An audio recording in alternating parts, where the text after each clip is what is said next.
In the beautiful evening twilight, Carol Watson looked up from the microscope in her laboratory and checked the time. 6:15 p.m.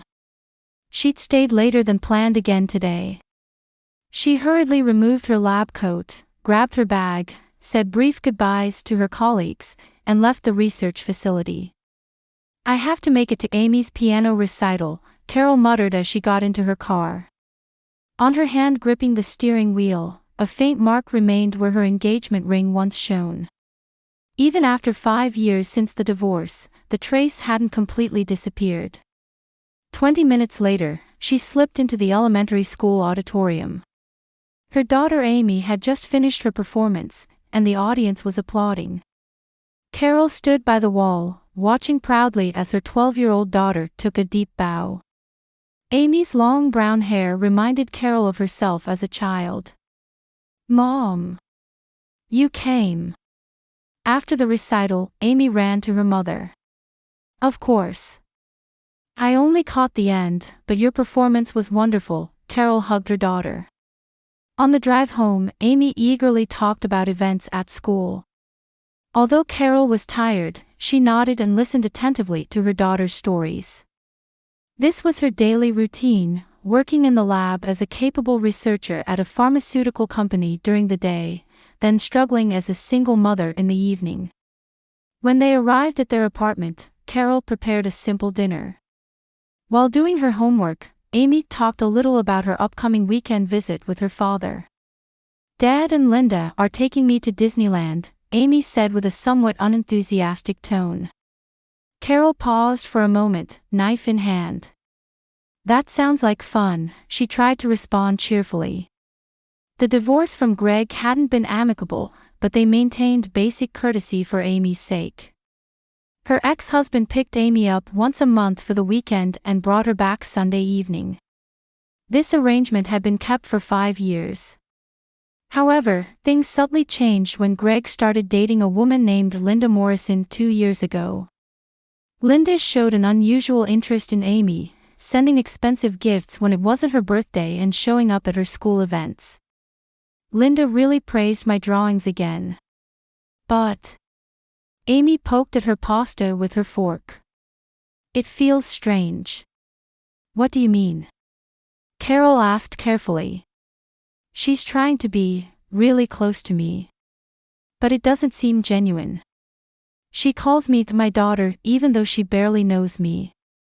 Carol was surprised by her daughter's keen observation. Amy had not only artistic talent but also an intuition for seeing through people's true nature. Saturday morning, Carol finally had time to recover from the week's fatigue. While having a picnic with Amy at a nearby park, she watched her daughter drawing in her sketchbook under a tree. "I like it when it's just us," Amy suddenly said. Carol smiled. "Me too." She gently stroked her daughter's head, silently vowing to herself to keep protecting this peaceful daily life. Work was busy, and sometimes she felt like she might break down, but Amy's smile made it all worthwhile. "Are you really okay?" Carol peered into Amy's face as she stood in the doorway, gripping the handle of her suitcase. "How many times do I have to tell you?" Amy giggled as she gently pushed her mother's shoulder. "I'll be fine. Don't worry. Martha will be here, I have school, and we'll video chat every day, right?" Carol sighed with relief. Martha was a housekeeper she had trusted for years and had left Amy in her care several times before. Still, this time was different. The business trip to China would last 2 weeks, their longest separation ever. "I'm sorry for being such a worrier," Carol embraced Amy. She felt reassured by the warm, solid presence of her daughter's small body in her arms. "But that's who you are, Mom," Amy smiled, desperately holding back tears that threatened to fall. "Do your best in China. And don't forget to bring me a dragon souvenir." Carol laughed. "Of course." Behind her, a taxi honked, and the driver leaned out the window. "You're going to the airport, right? We should leave soon if we're going to make it." Martha appeared at the doorway and placed her hand on Carol's shoulder. Don't worry, Carol. I'll take care of Amy. Go make your important project a success. Carol nodded and gave Amy one last kiss. I love you. I'll call every night. I love you too, Amy waved energetically. Have a safe trip. As the taxi drove away, Carol looked back, watching her apartment grow smaller. Amy and Martha stood at the entrance, waving.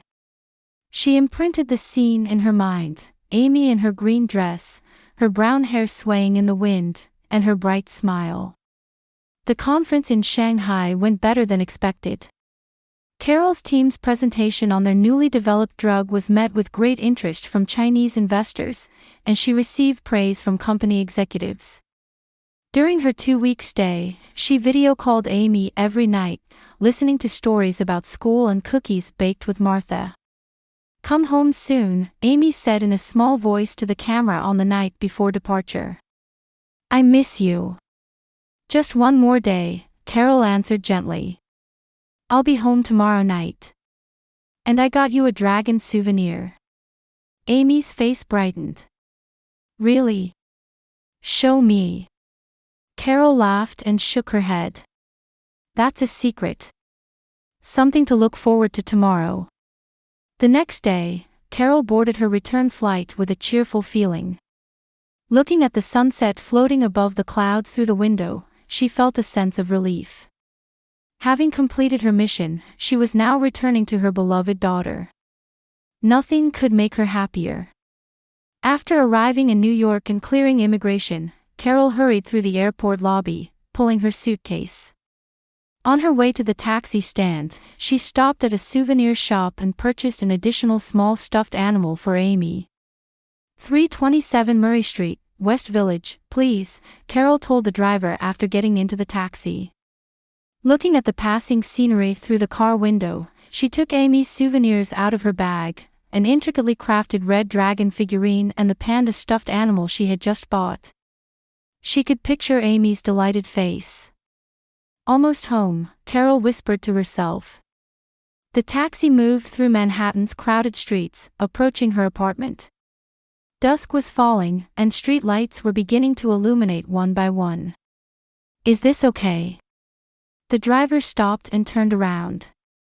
Yes, thank you. Carol paid the fare and pulled her suitcase toward the familiar building. Reaching the apartment entrance, she checked her mailbox. Inside were several advertising flyers and one thick envelope. The center field printed, Family Court. What's this? Carol frowned as she picked up the envelope. Something about taxis. She boarded the elevator, and upon reaching her floor, took out her key and opened the door. Amy, I'm home. But there was no response. Amy? Martha? Carol called out again. Only silence greeted her. Maybe they're still out, she murmured, placing her luggage on the living room table. Looking at the clock, it was 7:30 p.m. Amy should normally be home from school by now. Perhaps Martha had taken her shopping for dinner. Carol took out her phone and called Martha. The phone rang continuously, but no one answered. Next, she called Amy's phone, but got the same result. That's strange, she thought, becoming slightly anxious, but told herself, they'll be back soon. Carol sat on the sofa and decided to open the envelope she had received. Breaking the thick envelope and taking out the documents, her heart began to beat rapidly. Case number 2023, FC 4582, read the official document. As she continued reading, the blood drained from her face. Order of termination of parental rights against Carol Watson. Your parental rights have been terminated.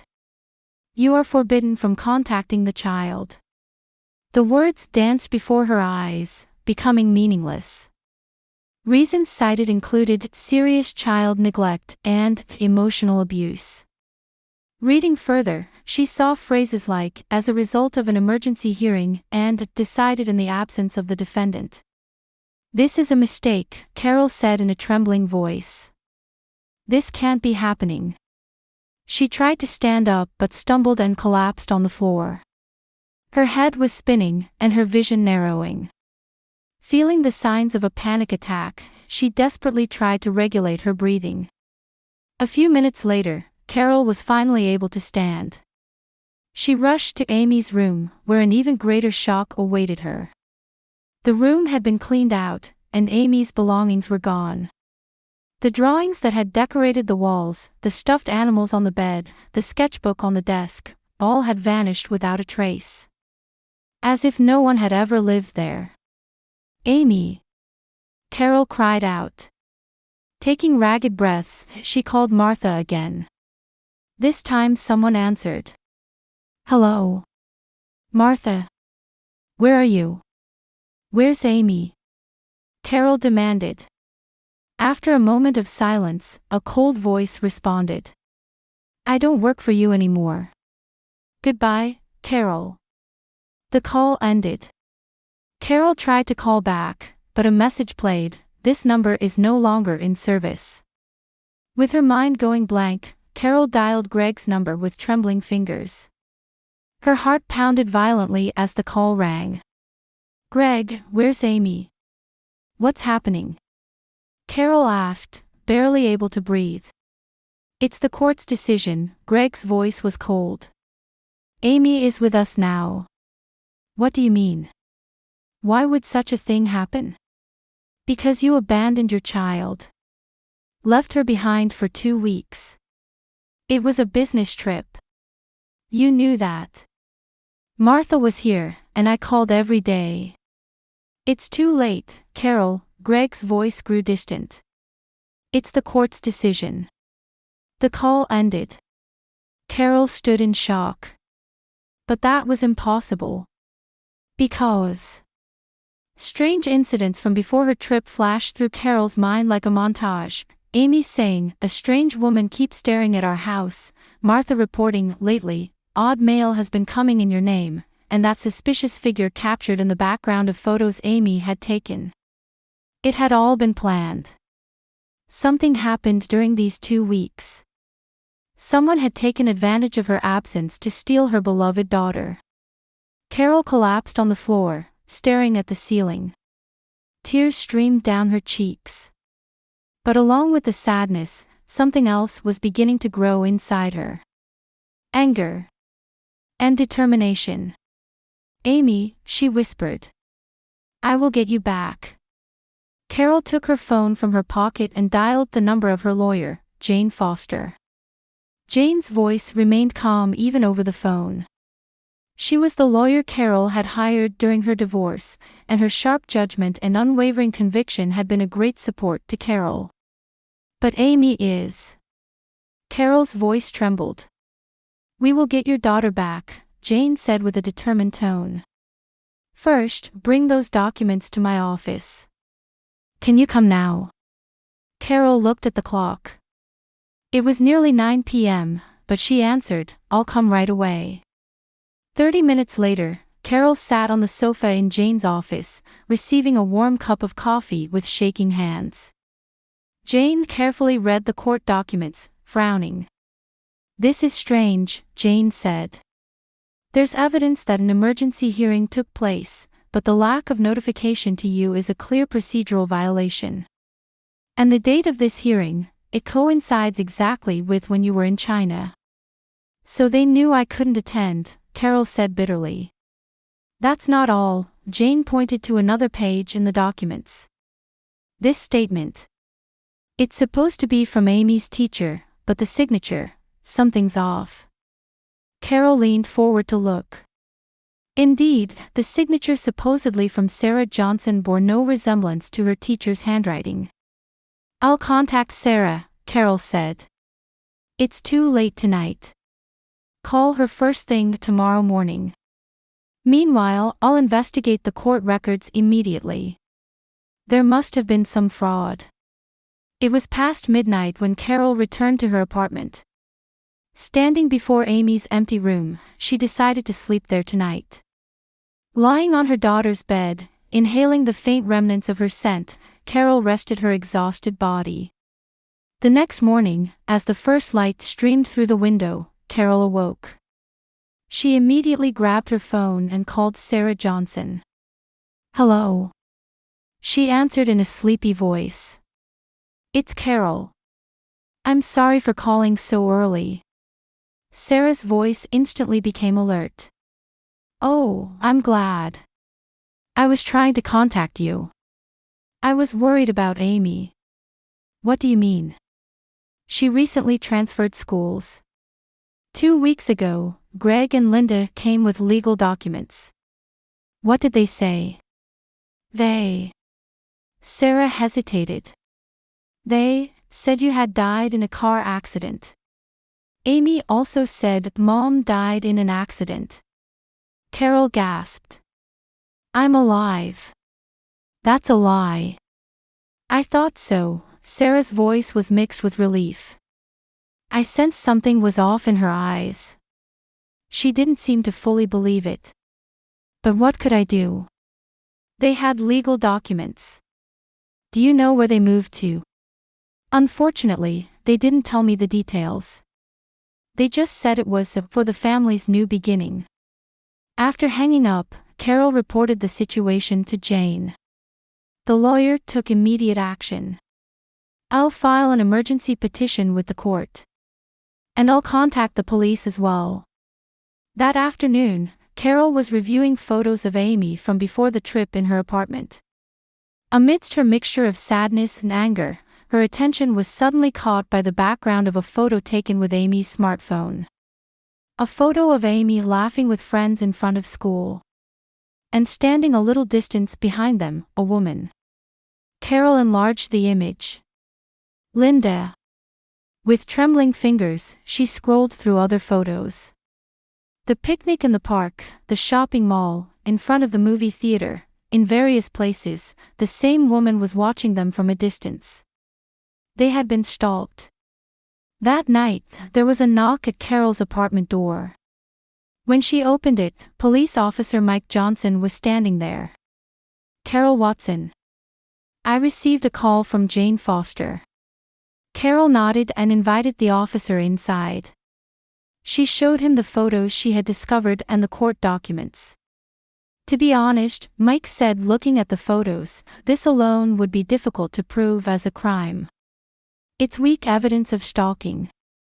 "But they lied that I was dead." Carol raised her voice. "We will investigate that point. If a false death certificate was used, that's a serious crime."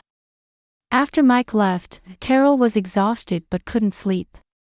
She recalled what Amy had said before the trip. "There's a strange woman who keeps staring at our house."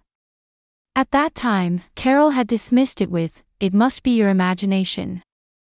Now she realized that might have been the beginning of everything. The next morning, Carol's phone rang. It was an unknown number. "Hello. Carol. This is Jeanette Brown, the mother of Amy's friend Zoe." "Jeanette. What's wrong?" Amy sent Zoe a secret email. Jeanette's voice was excited. "Zoe showed it to me last night." Carol's heart raced. "What did it say?" "It said, they told me Mom died in an accident. But I can't believe it. Help me." And there were also clues about where she is now. "What kind of clues?" Carol asked, holding her breath. She wrote about a big red sign she could see from her window. A Riverside motel. Carol immediately contacted Jane and the police. The Riverside Motel was in New Jersey and was listed among Greg's real estate company's properties. There was a high possibility they were staying there. "Hurry," Carol told Officer Mike. "Amy might be in danger." "Please calm down," Mike answered coolly. "I'll get a search warrant immediately. But you need to stay here. If they are indeed committing a crime, your appearance could make the situation worse." Carol wanted to protest, but had to admit Mike had a point. "All right. But please act quickly." "I promise," Mike assured her. "We'll bring your daughter back safely." That afternoon, Carol waited in her apartment. Looking out the window, she prayed for her daughter's safety. And for this nightmare to end soon. The phone rang. It was from Jane. "Carol." The lawyer's voice was excited. "They found them. The police searched Greg and Linda's house. Amy is safe." Carol nearly collapsed with relief. "Really? Is Amy okay?" "She's confused but physically unharmed. She's at the police station now. Come quickly." In the car heading to the police station, Carol didn't even notice the scenery passing by the window. Her mind was full of thoughts about Amy. Jane's words that she was confused worried her. What had her daughter been told and made to believe? When she arrived at the police station, Officer Mike was waiting for her at the entrance. He quietly guided Carol inside. Walking down the hallway, Mike explained the situation. "Based on the Riverside Motel information, we investigated properties owned by Greg Watson. We discovered a house he had recently purchased near Princeton, New Jersey. As a result of the search, we were able to rescue your daughter." "Where is Amy now?" Carol asked anxiously. "She's talking with a psychological counselor." "She's confused," Mike said, carefully choosing his words. "Your daughter was led to believe that you had died in a car accident." Carol's chest ached. "Let me see Amy." Entering a small consultation room, Amy was sitting next to a female counselor. When she looked up, tears welled in Carol's eyes. "Mom." Amy's voice was small, her expression disbelieving. Carol rushed over and tried to embrace her daughter. However, Amy tensed and pulled back slightly. "Is it really you, Mom?" Her eyes were filled with confusion and fear. "Dad and Linda said you died in an accident." Carol said gently, "I'm alive. I just came back from my business trip to China. Remember? I promised to bring you a dragon souvenir." Tears welled up in Amy's eyes. "I couldn't believe it, that's why I emailed Zoe." Carol embraced her daughter, and they both cried for a long time. In another room, Jane and Officer Mike were discussing the results of Greg and Linda's interrogation. When Carol rejoined them after her reunion with Amy, Jane turned to her. "Carol, sit down. What you're about to hear might be shocking." Carol took a deep breath and sat down. "What happened?" Mike placed a stack of documents on the table. "Linda Morrison created a false accident report by impersonating you and fabricated evidence that Carol Watson had died." "What?" "She used your personal information to create a fake death certificate. Then, immediately after you departed for China, she filed an emergency custody application with the family court." Jane continued, "She applied for emergency custody citing mother's absence and also submitted fake witness statements. The judge believed this and issued an emergency order." "But can such a thing be done so easily?" Carol asked in disbelief. Mike made a bitter face. "It's usually difficult, but suspect Morrison had the skills to forge your signature. She previously worked as a notary. Also, by targeting the timing of your business trip, she created a situation where you couldn't immediately refute the claims. And Martha? She appears to have been bribed. A substantial amount was deposited into her account. She's also under investigation as an accomplice." Carol held her head. "But why? Why do such a thing?" Jane answered quietly, according to Linda's statement, she wanted a child but couldn't conceive due to infertility. She became obsessed with Amy and wanted to raise her as her own child. "And Greg? He says he cooperated out of love for her," Mike said coldly. "However, we are confident that Linda Morrison is the mastermind behind the plan." Carol was shown the investigation materials on the spot. There was evidence that Linda had been monitoring Carol's daily routine for months. Her behavior patterns, work schedule, and most importantly, even the detailed itinerary of her China trip were recorded. Even more shocking were the numerous photos of Amy found on Linda's phone. Photos taken near the school, at the park, and sometimes through the window of Carol's apartment. Clear evidence of obsession. She will undergo a psychiatric evaluation, Mike said. This behavior pattern indicates delusional attachment. That night, Carol stayed with Amy at a temporary safe facility.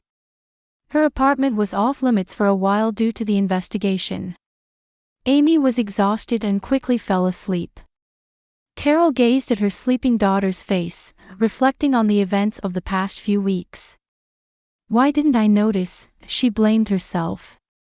When Amy said, "A strange woman is watching," she should have taken it more seriously. The next day, a formal court hearing was held. With Carol's existence confirmed, the termination of parental rights order was immediately revoked. She legally became Amy's sole custodian again. After the hearing, Jane approached Carol. The prosecution intends to seek maximum penalties. Document forgery, kidnapping, false reporting. The charges against Linda and Greg are quite severe.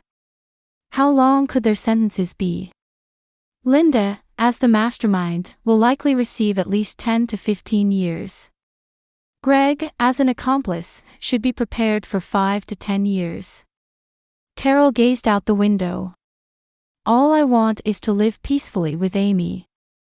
You've regained that. Jane placed her hand on Carol's shoulder. But Amy has suffered emotional trauma. Her recovery will take time. That was indeed true. Amy would sometimes wake up from nightmares in the middle of the night and occasionally asked anxiously, "Is Mom really Mom?" The psychological counselor explained that recovery from trauma takes time. A few days after returning home, Carol sat by Amy's bed, tucking her in.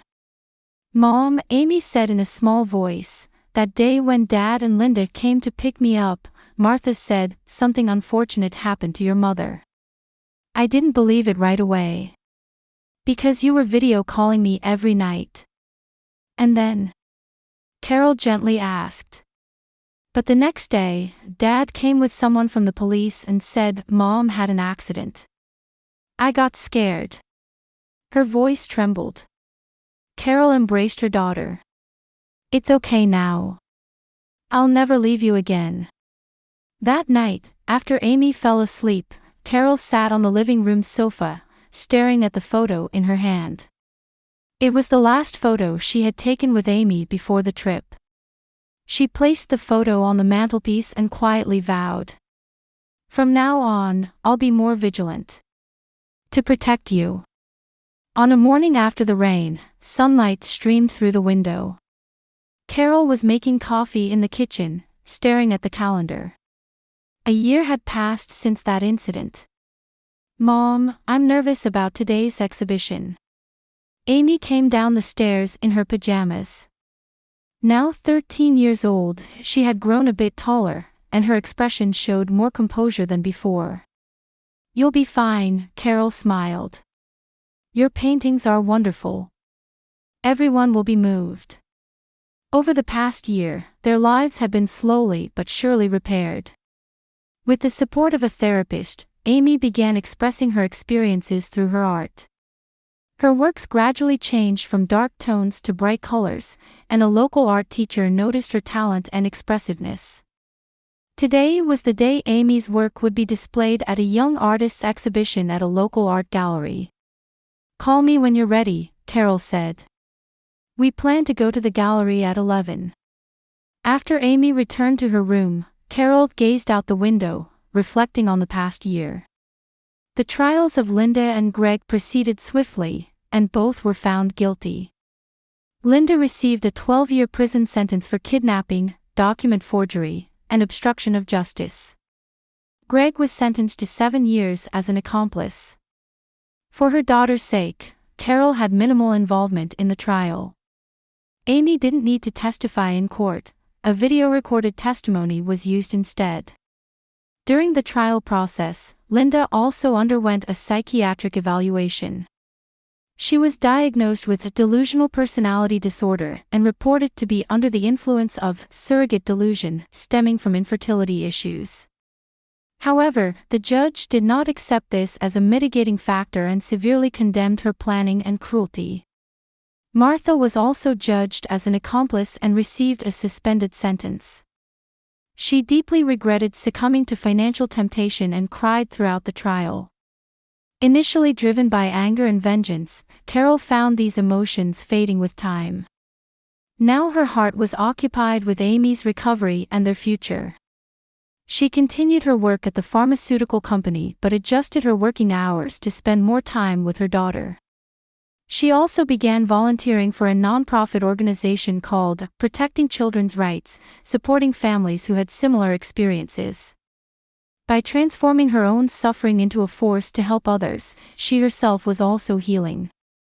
Carol's contemplation was interrupted by Amy's voice. "Mom, I'm ready." When they arrived at the gallery, many people had already gathered. Amy's work was a series titled Journey, consisting of 5 paintings. The first painting depicted a maze in dark colors, gradually increasing in light, with the final painting showing birds flying into a bright sky.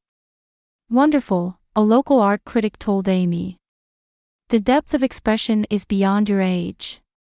Amy smiled proudly, though somewhat embarrassed. Carol watched from a distance as her daughter chatted with fellow artists. "She's a strong child." Turning around, Carol saw Dr. Martin, the therapist, standing there. Carol nodded. "She's much stronger than I am." "You're plenty strong yourself," Dr. Martin smiled. "You both have shown remarkable resilience." After the exhibition, Carol and Amy decided to have a late lunch at a nearby cafe. Sitting at the table, looking at the menu, Amy suddenly said, "I think about Dad and Linda sometimes." Carol looked up in surprise.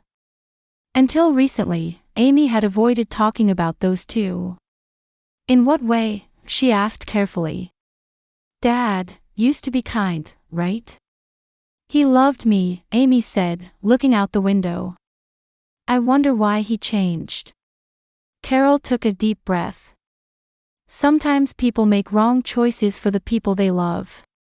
Even though that doesn't excuse it. "I understand," Amy nodded slightly. "I don't want to see Dad anymore, but I don't hate him either. I'm just sad." Carol squeezed her daughter's hand. "That's a very mature feeling." That night, after Amy had gone to sleep, Carol sat on the living room sofa, reading a small article in the newspaper. Linda's name was mentioned in an article about a rehabilitation program for female inmates. According to the article, she was isolated in prison and still trying to justify her actions. When Greg visited, she said, "It was for our child," but Greg reportedly left saying, "She's not our child. I've lost everything." Carol closed the newspaper and looked up at the starry sky outside the window.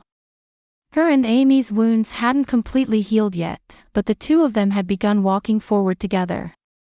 That was the most important thing.